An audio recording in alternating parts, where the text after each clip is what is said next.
Welcome to Paradise in the Pines, a podcast about the people, places, and stories that make this the home of American golf. Brought to you by the Pinehurst, Southern Pines, Aberdeen Area Convention and Visitors Bureau.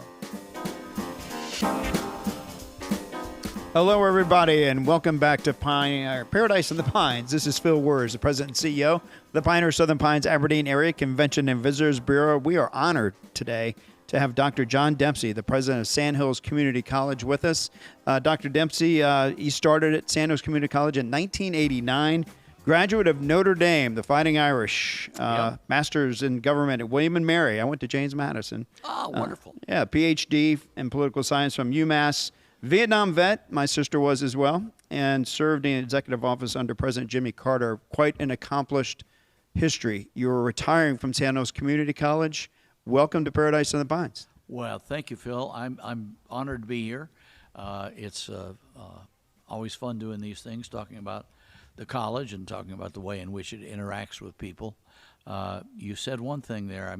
Let me see you mentioned one thing on your on the notes on the research. Yeah, you said that I was doggone it, I can't remember what it was, but it was something you said about how I started, and I got here. You're in the hospitality business, but I got here because of Bob Barrett. That's an honored name in the history of hospitality in the Pines. And Pinecrest Inn. And I used to come with my golfing buddies to the Pinecrest Inn, and we got to know Bob Barrett as one would under those circumstances. And I used to say, Barrett, this place is paradise. You know, I don't see how you can justify living in this wonderful, wonderful place. And I said, someday I'm going to live here. And that revelation came to me. It's very, very odd that I remember this exactly. I was on I believe it was the 15th tee of number 1 golf course. Mm-hmm. And it's a place where there's a road goes between the tee and the fairway. And you stop and you wait for the person to cross. And I stopped and I waited for the person to cross. And I said, you know, I've always talked about living here. I'm just going to do it. And about a year later at Christmas time, Bob Barrett gave me a Christmas call. And he said, you know, you've always talked about living here. He said, the president of the local college is retiring. Why don't you apply? And I said, there's no college in Pinehurst. What are you talking about?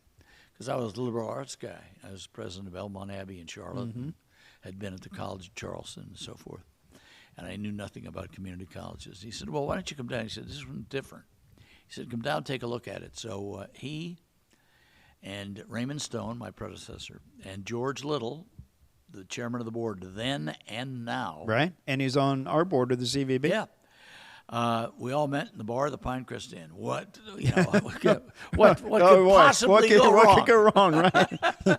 and they convinced me that this was not this was not your grandfather's community college. Right.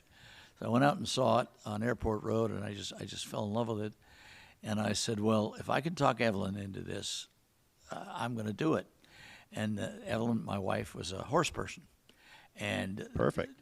Bob Barrett knew that. He said, well, the next time you come down, he said, I want you to come down next weekend and bring Evelyn with you. So I did, and the rest, as they say, is history. Mm-hmm. That was 34 years ago. Where were you living before? Just west of Charlotte. Okay, and with Belmont Abbey, yeah. Yeah. And I really knew nothing about community colleges, but I came down, honestly, and I was honest with them. They said, why would you come from a 4-year college to a 2-year college? And I gave them a bunch of baloney answers. And I said, but honestly, I got to tell you, if this college was located in Akron, Ohio, we wouldn't be having this conversation. Yeah. I want to live here. I want to live my life here. I want to have my whole career here, and I want to do what I can with this college. And over the years, I have fallen in love with the mission of the community colleges. If the presidency of Princeton were offered to me, I wouldn't take it. It's just that I have grown to love the fact that community colleges are 75% education and 25% social work. And I like both of those things, and I like the balance. And I never wanted to leave and never did. And during your tenure there, since 1989, you have the longest tenure of any institution by 17 years. So truly, you love the community college system.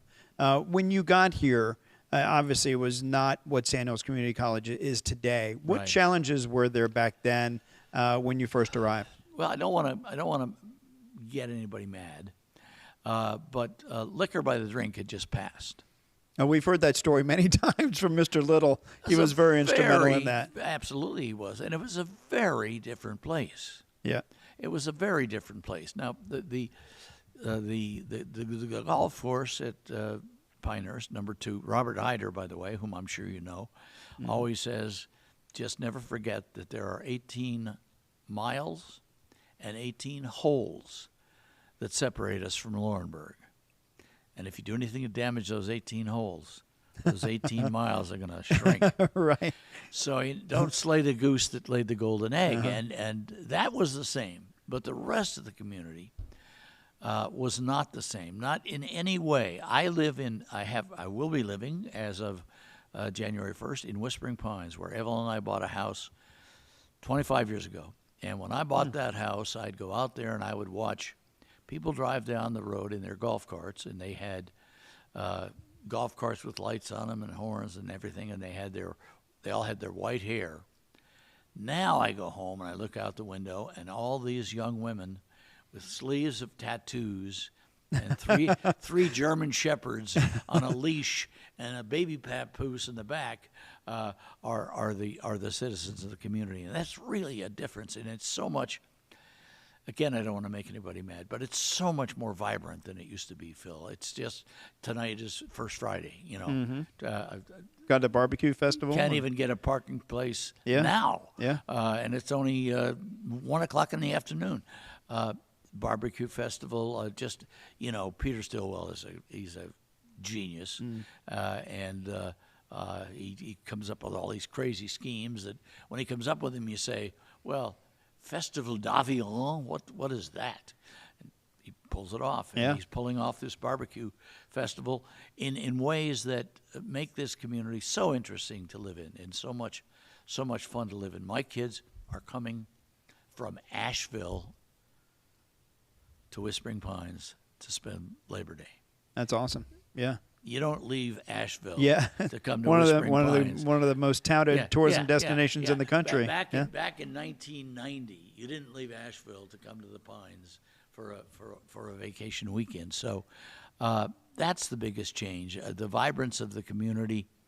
We've tried to stay in step with it. We've tried to stay cognizant of the fact that community is literally our middle name, and to make sure that we never lose focus on the 25% social work and the 75% education that we provide the people of Moore and Hope County. Yeah.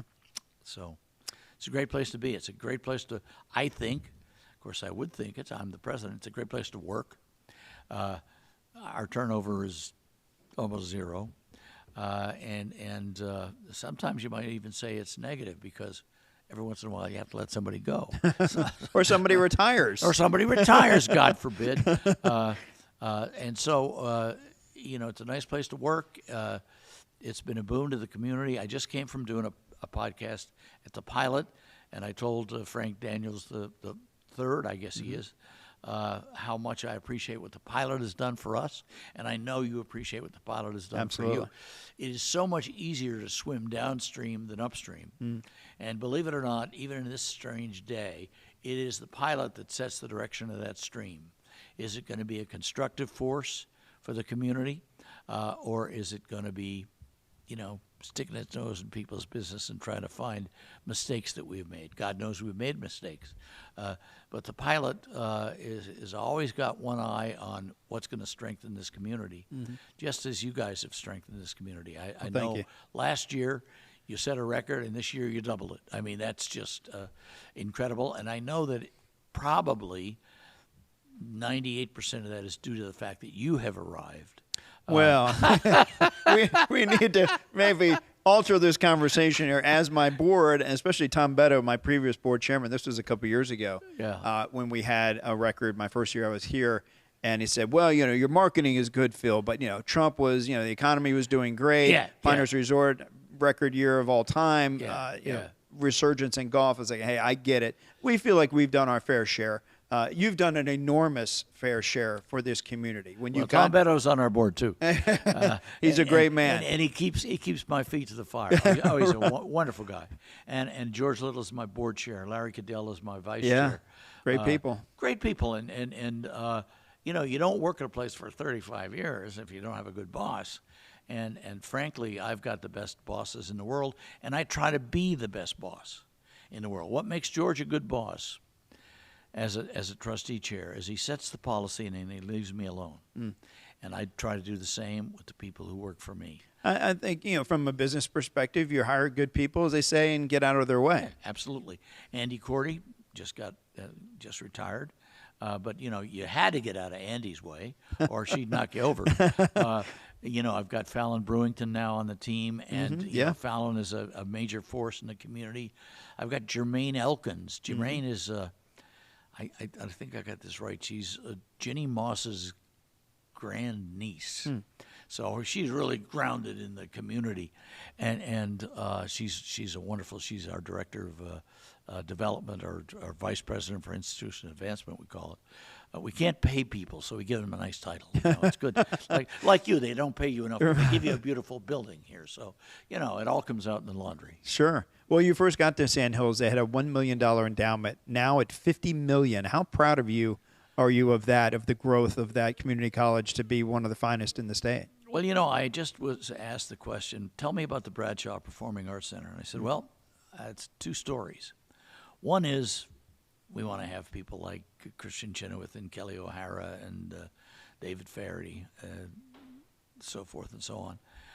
But the other is Stan Bradshaw, and the other is the philanthropy that makes some of these things possible. What makes Sandhills a unique community college is the level of philanthropy that supports its activities.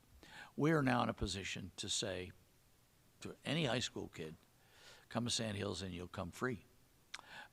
We're able to say, if you qualify, get into our C-STEP program. We have the resources that'll make sure that you come free and that you go free when you go to Chapel Hill. Philanthropy in this community has made all of the difference, and it's just a way in which, you know, it's a love affair, and love affairs have to be mutual. We love this community, and lo and behold, the community loves us. So it works out very nicely. In my research, in a great article that the pilot did on your retirement, I'd mentioned that you grew up. Just a little snippet. They didn't do very much. They did a great job, as they always do, and they're very fair. And but you had grown up. I grew up the son of parents born during the Depression. So you know that work ethic is kind of instilled. My dad was in the Navy for 26 years, so mother worked hard. My dad worked 2 or 3 jobs to help get me through college. Your father had basically a 6th grade education, but was still an amazing inspiration to you. He really was. Talk about that and how that helped make you the person you are today. My father quit school in the 6th grade to go to work for the mines. He was a breaker boy. Not for a long time. He was smart enough to know this ain't going anywhere. So he got a job driving a bus. I don't know how in God's name that happened. And he discovered he liked to drive, so he became a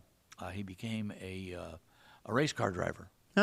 And he went out to Hollywood, California, and became a stuntman in the movies, Really? doing all kinds of weird. That was not in the article. That's very cool. Doing all the weird things with cars. But he came back and had a second life, and the second life included my mother and my brother and me. And even though he was not a man of schooling, he used to read the Reader's Digest cover to cover every month, and he would read Newsweek magazine cover to cover every week. And here I am with my Notre Dame degrees and my Ph.D. in politics from the University of Massachusetts, and my father is talking about whether or not we ought to have troops in Somalia. And I'm thinking, I don't know, you know, that's beyond my pay grade. But he educated himself, and you know, I grew up in the '60s. He and I didn't always see eye to eye, as you might imagine. It wasn't quite Field of Dreams, but we had our moments.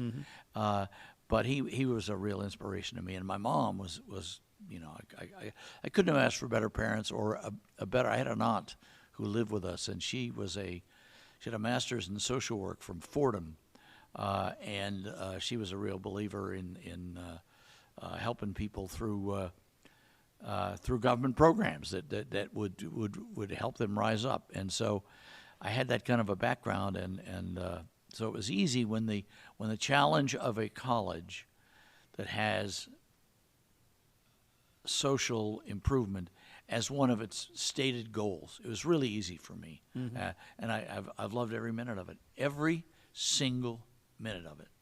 And I am sad. I truly am sad to retire. But as you know very well, even Roger Federer had to retire. He hasn't made it official yet. But he's well, even Serena says she's never going to use the word yeah. retire. Right. Even Ted Williams, though he did hit a home run in his last at bat, even Ted Williams got to the point where he couldn't handle that inside fastball. Yeah. And honestly, I am there. My mental facilities, such as they are still intact. I don't know if that's good or bad, by the way. But physically, I lumber around like a wounded bear. And this is a high energy job, man. And you got to be dancing around, and you got to be a cheerleader. And cheerleaders have pom poms and they jump around. I still got the pom poms, but I can't jump around. Right. So. You like to jump around the golf courses, though. Yeah, I do.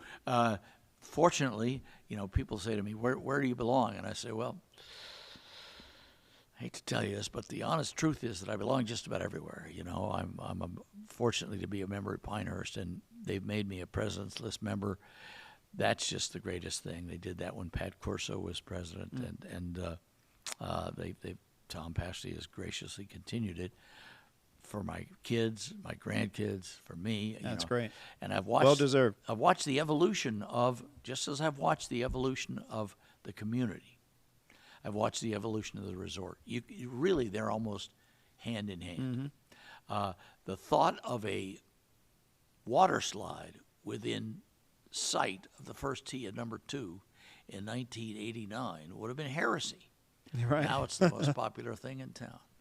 Even for the curmudgeons. There's even a curmudgeon pool for people who don't associate with kids. And so I get to play a lot of golf in a lot of wonderful places. That and my position with Golf Magazine have enabled me to shoot 94 on some of the greatest courses in the world. Right. And then many people don't know that you are a rater for Golf Magazine. What has that experience been like? On a smaller scale, I'm in the North Carolina golf panel, so we rate the golf courses in the state of North Carolina. But how cool is it to be able to play some of the great golf courses around the world, around the country? Very cool. I got to tell you, I became a member of this panel through the good offices of Lauren Rubenstein, who is a great friend of mine. I've somehow fallen in with golf writers. Jim Moriarty and Jaime Diaz and James Dodson. Somehow I fell off the curb and I ended up with these guys. Not a bad place to they're just great to have that happen. Jaime Diaz, as I'm sure you know, is one of the most genuinely funny and genuinely modest people you'll ever meet in your life.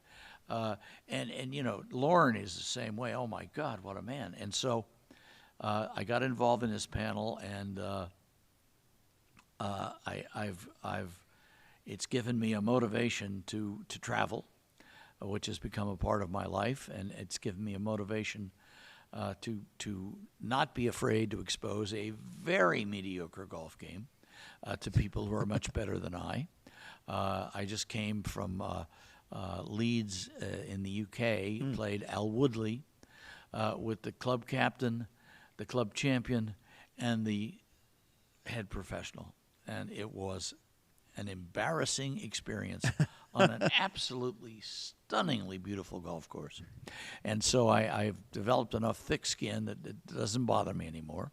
And I can expose my game even in the I've actually played Pine Valley with Kelly Miller. And so if you can do that, he's been the club champion there 4 times.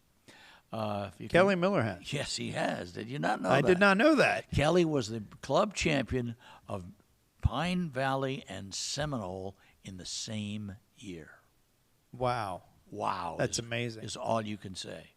But I've played with Kelly. I played with Pat, and they don't seem to mind that I can't play worth a lick. But it's probably more than anything. It's enhanced my travel. You know, I had the travel bug like your dad. I joined the Navy to see the world, and I'm sure he saw the world in 27 years. I saw the world in 3 years, 9 months, and 45 of the happiest days of my life. But got a chance to travel a bit, and it bit me, and we've traveled ever since. Evel and I have traveled everywhere with the sticks in the back of the car. You never give up an opportunity to travel. I've lived in China. I've lived in 3 other countries. And then if you get to play golf, that's even better. Oh, absolutely. We mentioned Notre Dame. As we tape this, they're preparing to play Ohio State this weekend. You really had to mention that. 17-point underdogs. 17 and a half. 17 and a half. This will post after the game is over. But to my point with Notre Dame, yes, I read that you had actually applied for the head football. Not this time. not this time. Not this time, but the head coaching job at Notre Dame. Was after Ara Parsegian, before after Lou Parsegian Holtz? left, it was when Jerry Faust was hired. And for all the people who laughed at me, I asked them, honestly, can you say that Jerry Faust did a better job than I would have done? But yes, Father Joyce, who ran the athletic department at Notre Dame, is a dear friend of mine. And I wrote him a letter, and I said, hey, Father, how about sending me a rejection letter so I can post it on my wall, you know? And he wrote this beautiful letter. Dear John, you know, we thought that we would give the job to somebody who'd actually played football or coached football, and since you have done neither, you ain't getting this job, Hoss. And people would come into my office and look at that and say, wow, that's great. But Father Joyce was a great friend. Father Hesburgh, who was the president there for many, many years, was the probably the main professional guidepost that I have always used. He was a great American, a great person, a great educator, a great priest. I've fallen down on that one a bit, but he was really a role model for me. And of all the things that have happened to me in life, going to Notre Dame brought me my wife, who is the North Star of my existence, brought me my job, and took me into the Navy. I was on a ROTC scholarship. Took me into the Navy and gave me the travel bug. So I owe my old alma mater a lot, but they ain't winning Saturday night. Yeah, I think the coach heard that what the point spread was and was like, okay, we'll use some bulletin board material. I don't know how much that's going to help. Ohio State is pretty stout. They are the thing that scares me about Ohio State is how fast they are. They are as fast as Alabama and as strong as Georgia. That's a deadly combination. Yeah. So we'll see what happens. What I'm kind of getting bored with is that it's Alabama, Ohio State, Clemson, and Georgia every year. It's like the Final Four is the first four. It's like, okay, it's fun to watch college football for the first couple of weeks, and then it's like, you know what it's going to come down to. You know what's going to happen. But speaking of sports, and you mentioned Ted Williams, I know you're a huge baseball nut. Yeah. Outside of Bob Costas, I don't know anybody that loves baseball as much as you do. I got a chance to meet Bob one time. The guy is a walking baseball encyclopedia. Oh, what a guy, yeah. And but of all your great accomplishments, where does getting the Sandhills Bogeys the Bogeys stand? is right up there at the top.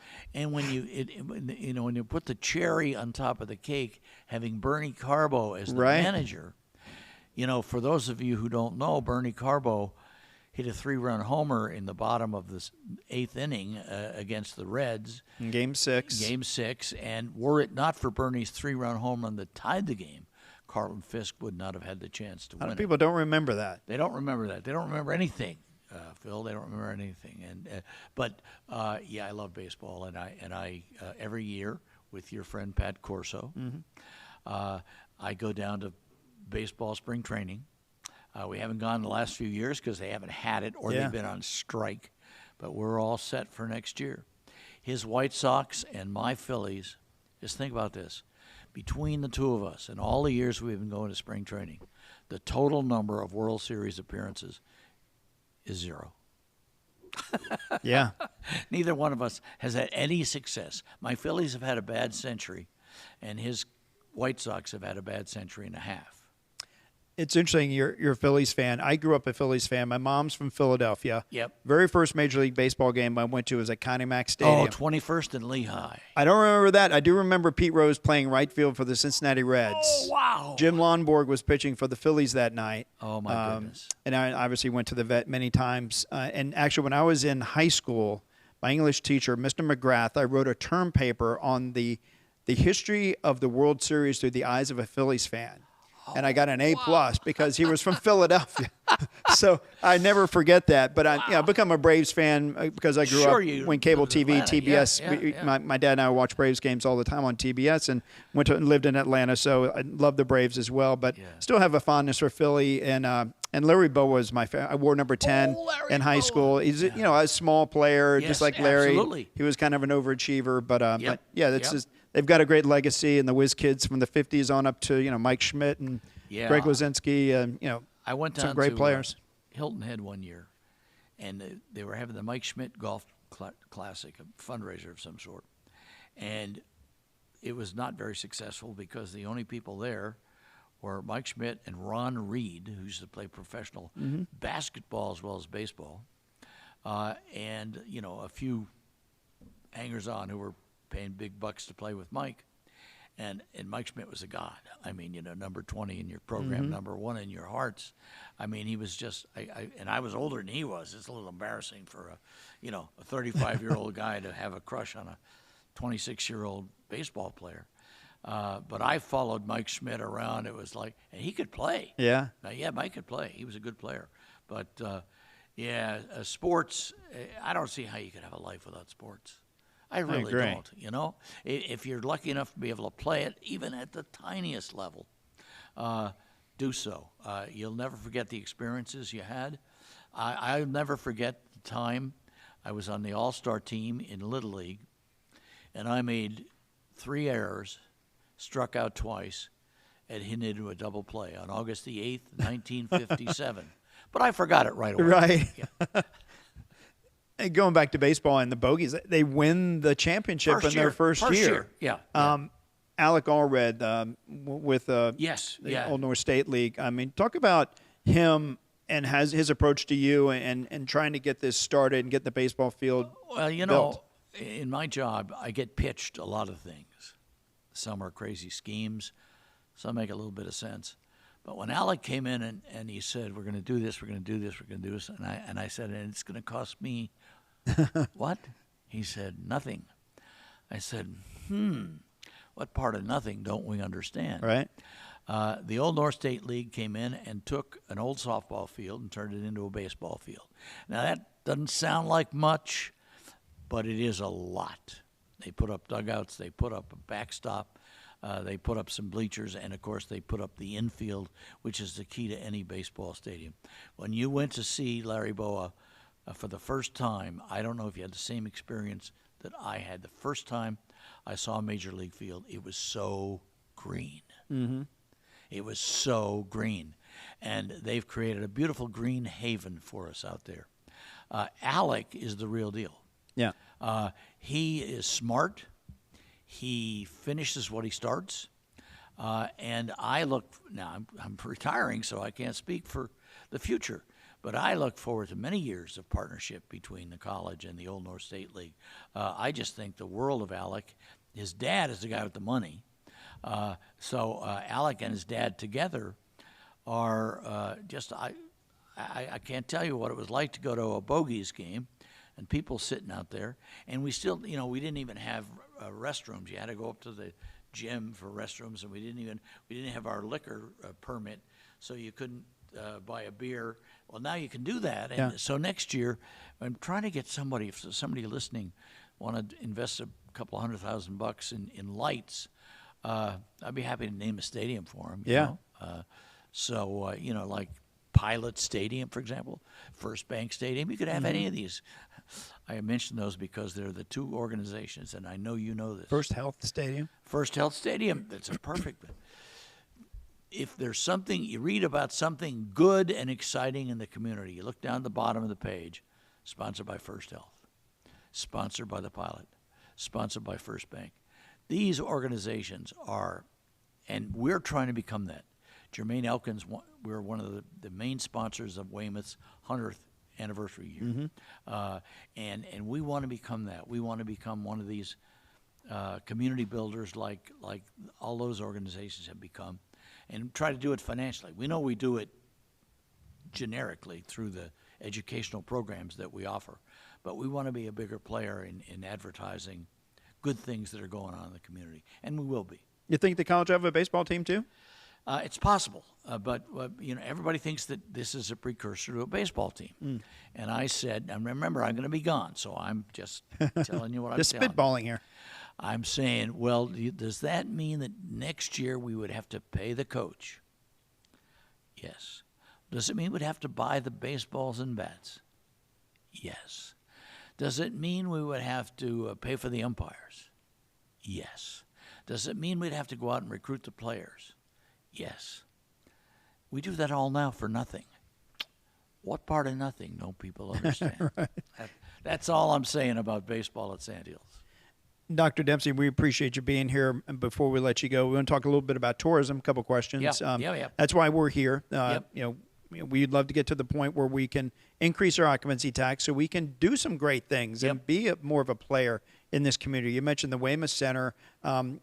I don't know if you know it or not, Katie Wyatt's from the D.C. area. And having gone to James Madison, I went to many shows at Wolf Trap, which is one of the great performing arts centers in the country. I used to live in Reston. Okay. So I'm sure you went to Wolf Trap many times. Wolf Trap Farm Park. It's beautiful. It's gorgeous. And so her board, headed up by Ashley Van Camp, and a great board that they have, they envision a smaller version of Wolf Trap at Weymouth. And we were like, you know what? That blew me away. I was like, that would be a great project that our board would see if we can get our increase and have millions of dollars for tourism product development.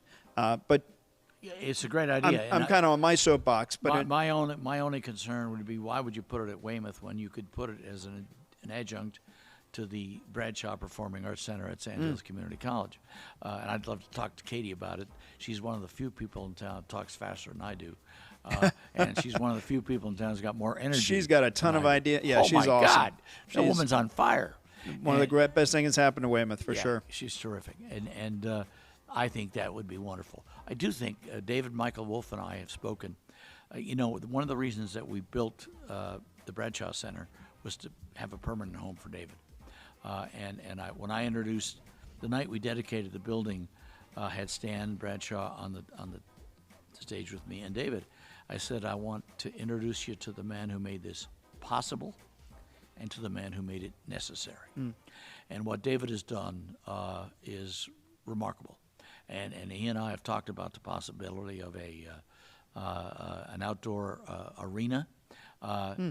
Yeah, we're not in any way want to be in competition with Weymouth. I think that'd be a great idea out there. But if there's some infrastructure things that we could do to help them, hey, have Katie give me a call. I'd love working with her. But you better give me a call soon, because on December 31st, we're sort of calling it curtains for me at Sandhills. 35 years is enough. And as I said, I've lost a step. But I have enjoyed every second of my 35 years. And look forward to continuing to try to help this wonderful community in any way I can. Well, the sun may be setting on your career, but you're a big fan of Ernest Hemingway, and the sun also rises. Yep. So we appreciate all your contributions, not only to Sandhills, but to this community, to the state of North Carolina, to the country. And you've done so much. I don't know how people here can repay you. We'll certainly remember you and be a friend. We'll see you on the golf course. And as always, thank you for all your contributions. The only thing, Phil, that I would ask of the people of this community is that they not shy away from conceding me a 3-foot putt. Yeah, there you go. You got it. Anytime you want. Dr. Dempsey, outgoing president of Sandhills Community College. You will always be the president of Sandhills Community College in our eyes. Thank you so much for being in Paradise in the Pines. Delighted to be here. On behalf of Dr. Dempsey, I'm Phil Wurs. We'll see you next time.